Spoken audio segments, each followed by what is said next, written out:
By the time I realized my marriage had cracks in it, I'd already memorized every line of the floor plan. The worst part wasn't that it fell apart. It was knowing I'd spent years convincing myself the walls were solid. My name is Daniel Walker, and I used to believe you could design stability the way you design a house. I'm 38, a residential architect in Portland, Oregon. My days are steel, glass, timber, and math. You do the calculations, you follow the code, the structure stands. Simple, clean, predictable. I thought life worked the same way if you were disciplined enough. My wife, ex-wife now, was Brooke Harris when I met her. Brooke Walker later. Corporate attorney, downtown high-rise, sharp suits and sharper arguments. She walked like she was late to something important and talked like every sentence needed a closing statement. We met at some bland networking thing about zoning revisions. I went for the free beer and the chance to complain about setback regulations. I left with her number and a feeling I hadn't had since my 20s. It moved fast. 3 years, start to finish. First drink, last signature. There was a Willamette Valley proposal because she liked Pinot and I like scenic angles. I remember getting down on one knee between rows of vines, dirt on my jeans, sun hitting her hair just right. She didn't cry. Brooke doesn't cry in public. But her mouth trembled once, and she said yes like it was a contract she was happy to sign. The wedding was at the Botanical Garden. 200 people. String lights, rented chairs, overpriced flowers. I wrote my own vows because if I was going to promise something, I wanted it in my own words, not copy-pasted from some template. My dad, a man who thinks feelings are a private hobby, sniffled once during them and thought no one saw. I saw. The first months of marriage were quiet in the best way. We fell into routines that fit us. Weekdays were early alarms, coffee, separate commutes in opposite directions across the river. Nights were shared debriefs at the kitchen island, her war stories from court, my sketches and 3D models. Weekends were grocery runs, house projects, and the occasional overpriced restaurant to prove to ourselves we were still fun. I catch myself looking down at the band on my finger while brushing my teeth or stuck at a red light. Just this simple ring. After years of dating that felt like bad drafts of the same design, I actually pulled this off, I think. Solid woman, solid marriage, solid life. Nothing flashy, just right. My little brother, Josh, floated around the edges of that life like background music. He's 26, freelance video editor, the kind of guy who lives on energy drinks and external hard drives. He'd come over some Sundays with his laptop, dumping old family footage onto my Wi-Fi because it was faster than his. He'd talk about codecs and timelines, and I'd nod like I understood more than half of it. To me, he was just another normal detail in a life that finally felt designed instead of improvised. A kid brother chasing gigs, a wife chasing billable hours, me drawing homes for people who trusted I knew how to keep their roofs from caving in. Back then, I really believed I'd built something unshakable. I hadn't learned yet that the weak point in any structure is never the part you calculated. It's the part you assumed. It was a Thursday, middle of the dead zone afternoon where your brain runs on autopilot and your mouse moves but nothing really lands. I was at the office in Lake Oswego, working through a design for a high-end, sustainable house. Clients who wanted floor-to-ceiling glass but somehow also maximum privacy. I had Revit open, elevations on one monitor, structural notes on the other, coffee cooling untouched. My phone buzzed on the desk. Family group chat. Josh, found some old videos. Check out how hilarious Brooke's bachelorette party was, LOL. I didn't flinch. I didn't feel anything. Just a small, automatic smile. I remembered that night as background noise. A story Brooke and her friends would reference when they were drunk. Lots of laughing, not a lot of detail. I'd never pushed. There was a link. 32-minute video file. I tapped it. At first, it was exactly what you'd expect. Rented hall in Northwest Portland. Bad uplighting. Pink gold balloons. A bride-to-be banner drooping in the back. Brooke in a white dress. Tiara crooked. Holding a plastic champagne flute. Amanda and Kelsey are already loud. Already 2 drinks ahead of everyone else. I watched her laugh. Head thrown back. Eyes crinkled. Cheeks flushed. She was doing some dumb game with a blown-up ring and a blindfold. I actually chuckled. A couple of the women gave toasts. Sloppy jokes, inside stories, don't break her heart, Daniel-type lines. Felt harmless. Embarrassing, but harmless. Around the 12-minute mark, the tone shifted. The phone camera jolted. Someone yelled, "Okay, okay." She doesn't know. On-screen text popped up. Surprise. Then he walked in tall, dark hair, black dress pants, white shirt tight across his chest. The room screamed. Someone wolf whistled. Right. Stripper. Bachelorette cliches. I felt a small flick of annoyance and forced it down. It's what they do, I told myself. Stupid party thing. Whatever. He did what those guys do. Oversold confidence, cheesy moves.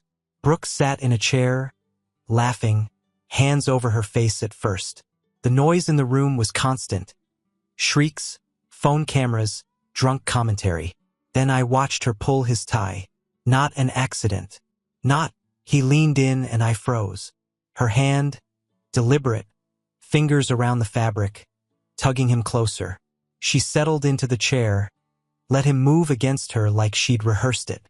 I felt my jaw tighten.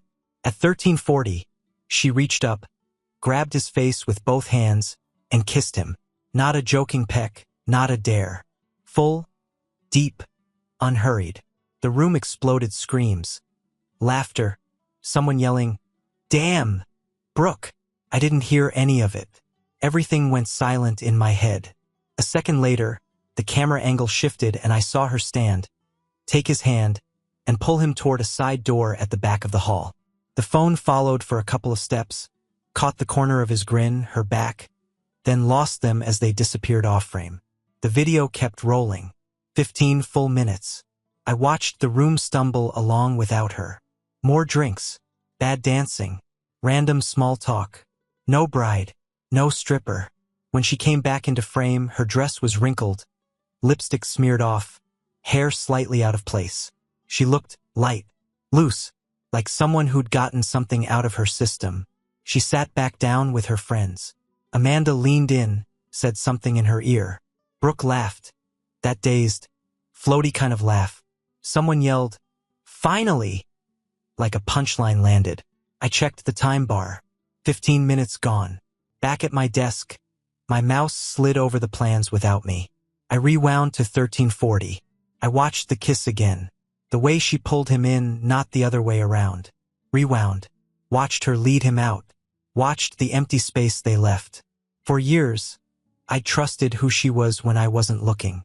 Now I had 32 minutes of proof that I'd been guessing. I don't really remember the rest of that workday. I know I stayed. I know I clicked things. I know people walked past my door and said stuff.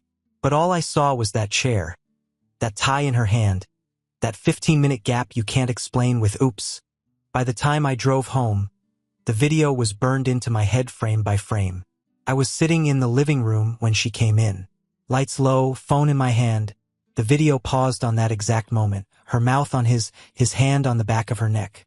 No context, no wiggle room. The front door opened. He's hit the bowl. Her heels clicked on the hardwood. "Hey!" she called, light, automatic. "How was?" She walked into the living room, saw my face, then followed my eyes to the phone screen. Everything in her shut down at once. It was like watching a power grid blow, light, then nothing. "Daniel," she said quietly. "I can explain." I didn't say anything. I just hit play. Let it run. The kiss. The hand. The door. The empty 15 minutes. She watched, hand over her mouth, eyes shiny but dry. It was stupid," she blurted when it ended. "We were drunk. They pressured me. It didn't mean anything." "The kiss?" I asked. "Yes, the kiss," she said. "It was just a moment. I got carried away. Everyone was screaming, and they were chanting, and the 15 minutes? I cut in. The dress. The lipstick." She blinked. Panic flickered. I watched her eyes move, not searching for truth, searching for a route. "I felt sick," she said. "From the champagne." He helped me to the back. I was in the bathroom. We just talked. I wiped my lipstick off. "That's it." I looked at her. "You felt sick," I repeated. So you took the stripper with you to the bathroom. She swallowed. It sounds bad. I know how it looks, but nothing happened. I swear to God, Daniel. I watched her carefully. Not the words, the micro-twitches, the calculations. She wasn't confused. She wasn't trying to remember. She was trying to build a story fast enough to stay ahead of what I'd already seen. I need space, I said finally. She stepped forward. We can talk about this. Please. I'm sorry. I'll never. I'm not doing this right now. My voice came out flat, like I was reading specs. I'm going to the office. I'll sleep there. Her face cracked. You're leaving? Over this? Daniel, it was a mistake. It meant nothing. You're my husband. Can't we just? I picked up my keys, my overnight bag. I'd already packed before she got home. That surprised even me. At the door, she grabbed my arm. Please don't go. We can fix this. You already told me what it was, I said. I just don't believe you. Her hand dropped. The office couch is too short and the cushions are worn. That night, it felt like the only honest place in my life. I lay there in the dark, phone in my hand, watching the same section of that video over and over. Each time I caught something new. A friend's face when she disappeared, the timestamp, the slight smear on her thigh when she came back. The more I watched, the clearer it got. Her story didn't fit the footage. And once you realize the person you sleep next to can look you in the eye and lie that smoothly, it didn't mean anything stops being a comfort and starts being a warning.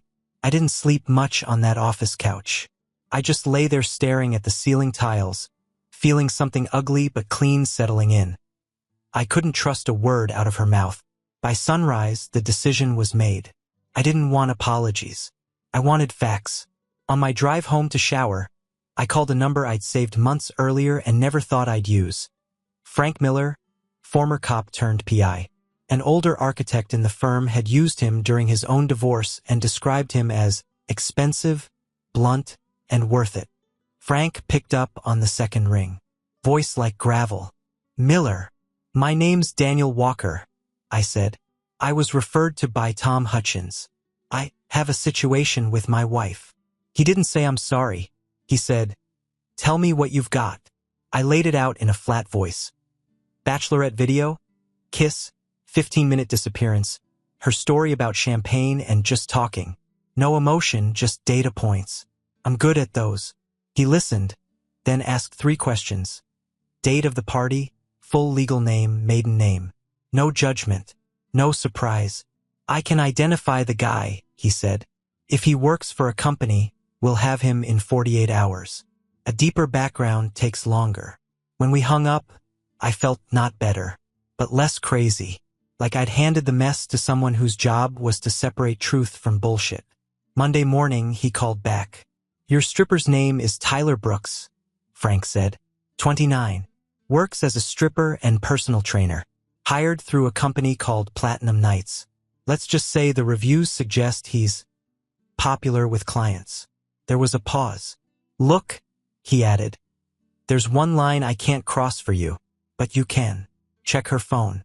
See if his name or his handle shows up. If there's more, it's probably there. That night, Brooke took a long shower after dinner. The kind where the fan runs and the water stays hot. Her phone was on the nightstand, screen down. Same passcode she'd had for years. She'd never bothered to hide it. She never thought she had to. I picked it up. My hands were steady. Instagram. DMs. It didn't take long. Tyler's handle popped up in her messages. Weeks before the party. Flirting. Jokes about giving her a preview so she wasn't shocked. She sent him a picture of the rented hall, laughing about what my innocent husband would say if he saw this. Then messages after the wedding. Motels in Southeast Portland. Short, to the point arrangements, days, times, room numbers. No romance, just logistics. I scrolled through the attached photos. Dimly lit rooms, cheap headboards, patterned comforters you'd never pick on purpose. Her face, his torso, fragments of bodies and sheets. Nothing you'd mistake for anything else. Timestamps that lined up perfectly with the meetup messages. I forwarded everything to my own email. Screenshots, dates, usernames. Evidence, not guesses. Then I deleted the trail, cleared the recent folder, closed the apps, put the phone back exactly where it had been. The shower shut off. Pipes groaned. The cabinet door clicked. I sat on the edge of the bed, my phone in my hand, hers face down beside me, and understood something simple and cold. I wasn't paranoid. I was late. The next day at work, I functioned like a machine with a cracked screen. I answered emails, took a meeting, signed off on a set of drawings. Nobody noticed anything except maybe that I was quieter than usual. Meanwhile, my phone sat in my pocket like a live round, screenshots, timestamps, Tyler's handle, motel names. Proof. By the time I drove home, the decision wasn't whether this marriage would survive. It was how cleanly I could cut it loose. I walked in to the smell of garlic and rosemary. Brooke was at the stove in one of my t-shirts, making my favorite roasted chicken, potatoes, green beans. The whole good wife picture. She turned, smiled, like nothing in the world was off. "Hey, I thought we could have a nice dinner and I saw the messages," I said. The words sliced the room in half. Her smile dropped. "What?" I set my briefcase down, pulled my phone out, and laid it on the counter between us. "Tyler Brooks," I said. "Instagram. DMs from 3 weeks before your bachelorette party. Motel meetups in Southeast after the wedding. The pictures. The dates." Her hand went to her mouth. Her eyes went shiny fast this time.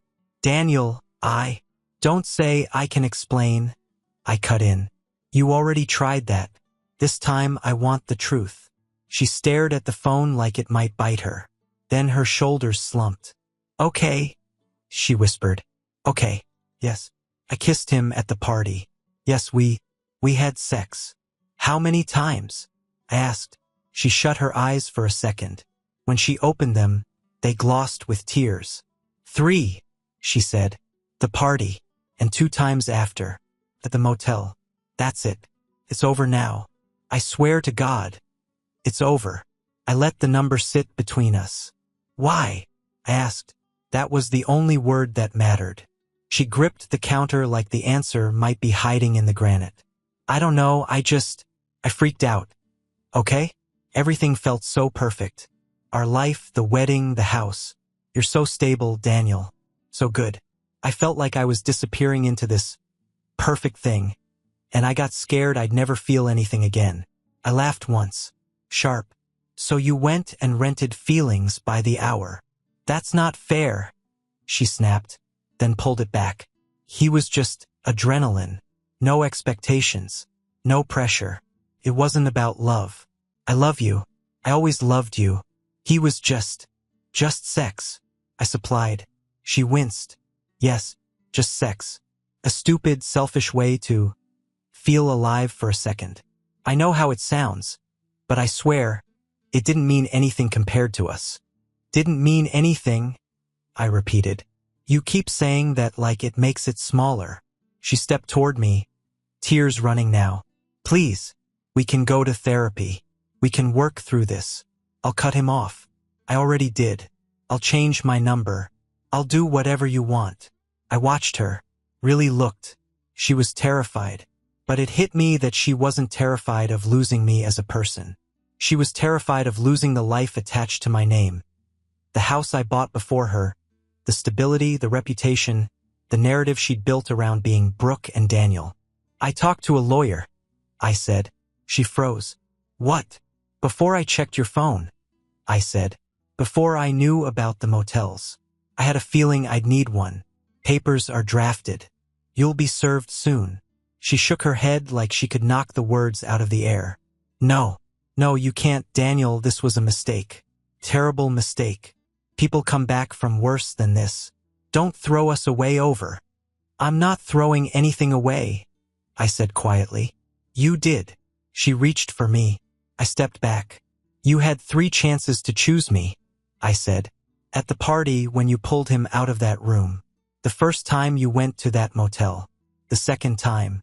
3 separate moments where you could have stopped, turned around, and gone home to your husband." My voice didn't rise. It didn't need to. "And every single time you chose yourself. You chose the hit, the rush, the secret. Now you're not upset about what you did, Brooke. You're upset that you got caught and that the bill's coming due.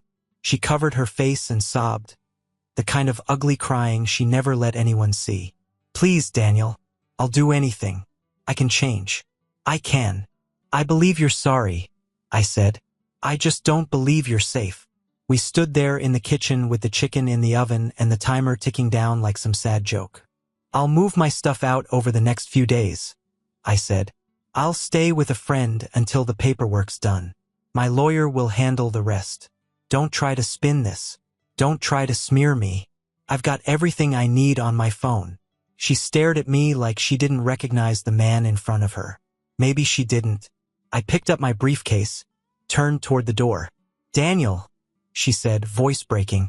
You don't love me at all? After everything I looked back once. I loved you, I said.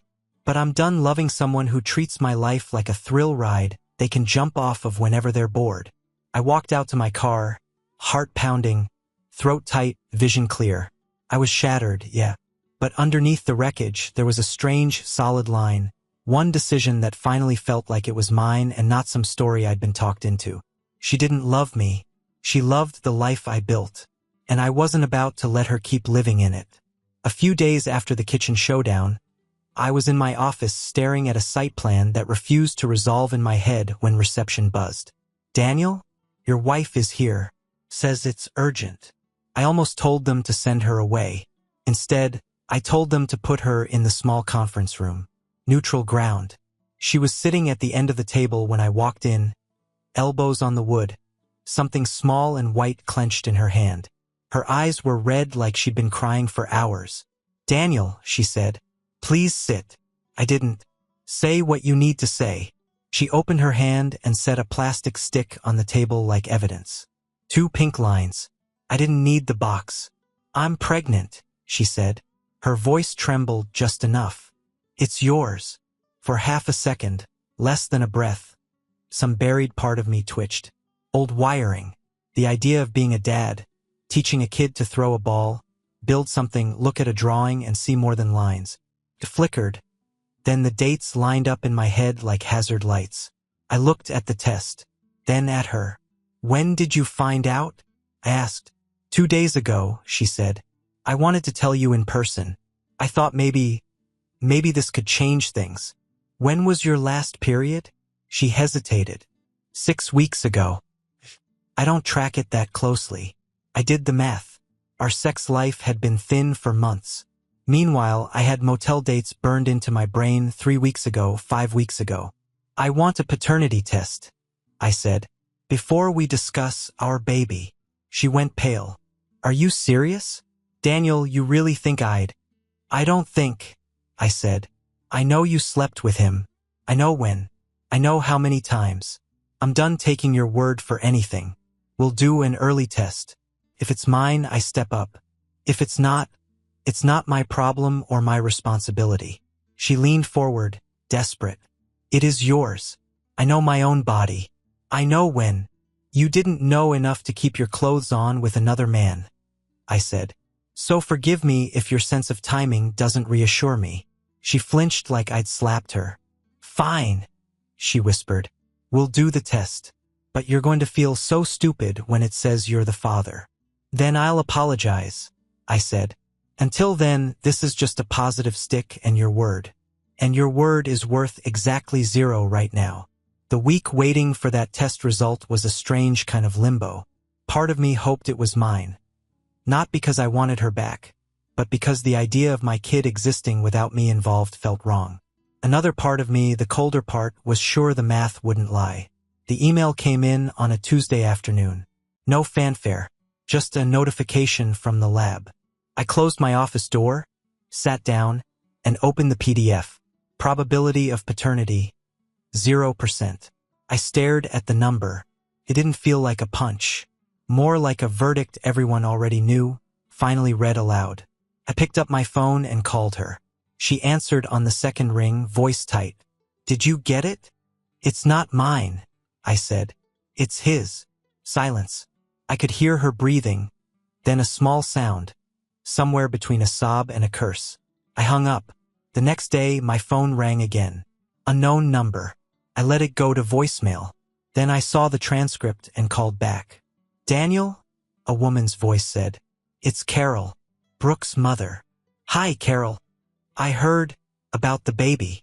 Her tone was clipped, controlled. And about the test. Yes, I said. It's Tyler's. There was a long exhale on her end. I want you to know something, she said. I'm furious. Not at you, at her. She's always been impulsive, selfish. We thought she'd outgrown it. Clearly not. I didn't respond. I didn't need to. If this goes to court, Carol continued, if she tries anything stupid, I'll testify for you. About your character. About hers. You were the best thing that ever happened to that girl. And she threw it away like everything else. Thank you, I said, and I meant it. When we hung up, I leaned back in my chair and looked out at the gray Oregon sky. My wife was pregnant with another man's kid. Her own mother was on my side. The test hadn't just answered a biological question. It had closed a door. 0%. Clean. Final. For the first time since I pressed play on that video, the numbers made sense. Divorce, when you strip the emotion out of it, is just another kind of demolition plan. Identify the load-bearing walls, decide what you want to save, and let gravity handle the rest. My lawyer, Ellen Price, was mid-40s, direct, no fluff. We sat in her office with a conference table between us and my marriage spread out on it in pixels and paper. On her laptop, the Bachelorette video. Screenshots of Instagram DMs with Tyler. Motel confirmations and timestamps. Cropped versions of the photos, enough to prove the point, not enough to get us flagged. The paternity test, 0%. An email from Carol offering a statement. Good news, Ellen said, tapping her pen. You bought the house 2 years before you even met her. It's premarital. It stays yours unless you decide to be generous. I'm not feeling generous, I said. Oregon's no fault, she went on. We don't get to punish her for cheating. But, she turned the laptop toward me. This pattern? Short marriage, repeated infidelity, baby with someone else. This makes it very hard for her to argue for long-term support. At best, she'll push for a small financial cushion. We'll fight it. We filed. Her side tried to posture at first. Emails from her attorney about Brooke's emotional distress. About her needing stability during pregnancy. Ellen answered with attachments. Here's the video. Here's the motel schedule.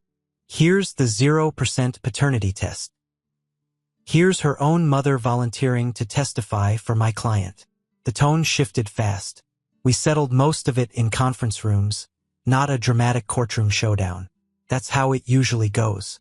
Still, walking into the courthouse the first time, I felt the weight of it. This was where the story got stamped and filed forever. In the end, it went almost clinically. The house, mine. My retirement, largely intact. Joint savings, split but weighted in my favor. Alimony, none. Too short a marriage, too much evidence she'd already checked out. Her?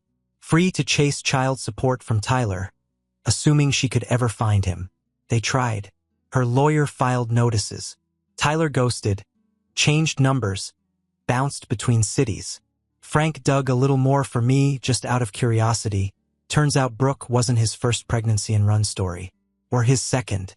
Word got around because it always does. You can't hide this kind of mess in a city where half the legal community drinks at the same 3 bars. Brooke's firm had a moral conduct clause tucked into their partnership track agreements. Reputation, public image, all of that. A pregnant associate in the middle of a scandal-laced divorce with evidence floating through the courthouse? Not great optics. One afternoon, a mutual contact called me. Hey man, you here? Brooke got called into a partners meeting. 30 minutes later, she was clearing out her office. Resigned for personal reasons. I didn't smile. I didn't gloat. I just sat there in my car, hands on the wheel, and let it register. For once, I wasn't the one trying to hold the structure up while someone else swung a sledgehammer. I'd stepped away, handed the blueprints to people whose job was to enforce consequences, and walked out of the building. My life didn't collapse in those rooms. Hers did. 5 months after I hit play on that video, life felt not normal but mine. It was a Saturday in the Pearl District. Light rain outside, people in fleece and beanies, the usual Portland blend of try hard and checked out. I was at a corner table in a cafe, waiting for Megan Collins. Megan's a landscape architect I'd worked with on a hillside project. 41, divorced, blunt enough to make most people uncomfortable. She doesn't overshare and doesn't ask questions she doesn't want honest answers to. That alone made her stand out. I was early, old habit. I sat there with a black coffee, listening to the low murmur of conversations, the hiss of the espresso machine, the clink of cups. For once, my heart wasn't racing. No impending argument, no email to dread. Just a meeting with a woman I actually liked being around. The bell over the door rang. I glanced up out of reflex. Brooke walked in. 7 months pregnant. Same face, different life. No tailored suit. Just a cheap-looking maternity dress, cardigan fraying at the cuffs. Her hair was pulled back in a way that said practical, not styled. Dark circles under her eyes. She stepped up to the counter and pulled coins from her wallet one by one. It hit me then how far she'd fallen, not as revenge fantasy, just as fact. The woman who used to argue about tasting menus was counting change for coffee. She turned, cup in hand, and scanned the room. Our eyes met. She froze. I gave her a small nod. Nothing more. She walked over slowly. Daniel. Brooke. Can I sit for a second? I shrugged at the empty chair. She lowered herself into it like everything hurt. I'm not going to drag this out, she said. Her voice was softer, stripped of courtroom polish. I'm sorry. For all of it. I ruined everything. I didn't jump in. I let her keep talking. Kevin disappeared as soon as he heard about the test, she said. Won't answer, won't pay, keeps moving. My parents help, but they barely look at me. Most of my friends vanished. Amanda checks in, but she's got her own mess and... Yeah, she let out a brittle laugh. I'm living in a one-bedroom and praying this baby sleeps. I listened. No satisfaction. No rage. Just distance. I know you probably hate me, she said. I don't, I answered. I don't really feel much about you at all anymore. That landed harder than anger would have.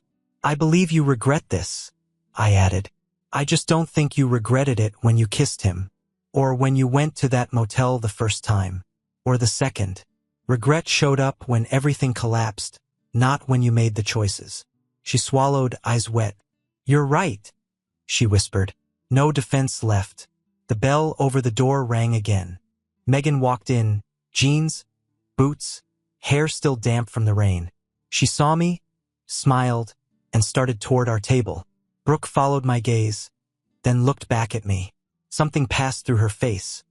Pain, maybe, or just realization. This is someone new? She asked. Yeah, I said. Her name's Megan. Brooke nodded, blinked hard, and pushed herself to her feet. I really am sorry, Daniel, she said. I hope you get the life you deserved. I am, I said. I wish you luck with the baby, but we're done. There's nothing left to talk about. She held my eyes for a second, then turned and walked out, hand on the small of her back, coffee clutched in the other. Megan reached the table as the door closed behind Brooke. Hey, she said, dropping into the chair. Everything okay? Yeah, I said, meaning it. Everything's exactly where it needs to be. And for the first time in a long time, that didn't feel like a lie. 2 months after that coffee shop, I heard through a mutual acquaintance that Brooke had the baby. A boy. Healthy. Tyler's kid, not mine. That part mattered. The picture was predictable. 1-bedroom apartment, unpaid bills, half-hearted attempts to chase child support from a guy who treated states like hotel rooms. Her parents helped just enough to keep her afloat, not enough to make her comfortable. Carol visited, holding the baby, then going home and wondering out loud where they went wrong. Amanda hanging around the edges, her own reputation dined for being the friend who watched the train wreck forming and never hit the brakes. None of it made me feel vindicated. It just looked like consequences doing what they do when you ignore them long enough. My life, meanwhile, was quiet in a way that felt earned, not empty. I moved into a loft I'd been renovating on the side, brick, steel, big windows, nothing fake. I designed it for me, not for resale value. My work table in one corner, Megan's plant sketches in another. No his and hers bullshit, just two adults with their own spaces who chose to overlap. With Megan, everything's simple because we keep it that way. Phones face up on the table not as a test, but because neither of us is hiding anything. If one of us needs space, we say it. If something feels off, we don't shove it under the rug and hope it suffocates quietly. I don't romanticize trust anymore. I don't treat it like blind faith or some magical feeling you're supposed to hand over just because you wore matching outfits in front of a crowd once. Trust, to me now, is behavior over time. It's small things adding up in the same direction. It's not, "I'd never do that to you." It's years of not doing it, especially when no one's watching. Some nights, Brooke crosses my mind. Not often. When she does, it's not rage. It's a distant mix of pity and a weird gratitude. She showed me exactly where my old blueprint was flawed. I thought if I was steady enough, loyal enough, smart enough, I could control the outcome. You can't. You can only control whether you stay in the building once you see the cracks. Sitting on my own couch in my own place, with a woman beside me who matches what she says with what she does, I can admit something I wouldn't have dared to say in the middle of it. I didn't get the marriage I thought I'd built, but I got something better. A life where I'm not begging to be chosen, where respect isn't negotiated, and where trust isn't a gamble, it's the baseline. And for a man who once thought a 32-minute video destroyed his life, here's the uncomfortable truth. Pressing play might have been the best thing that ever happened to me.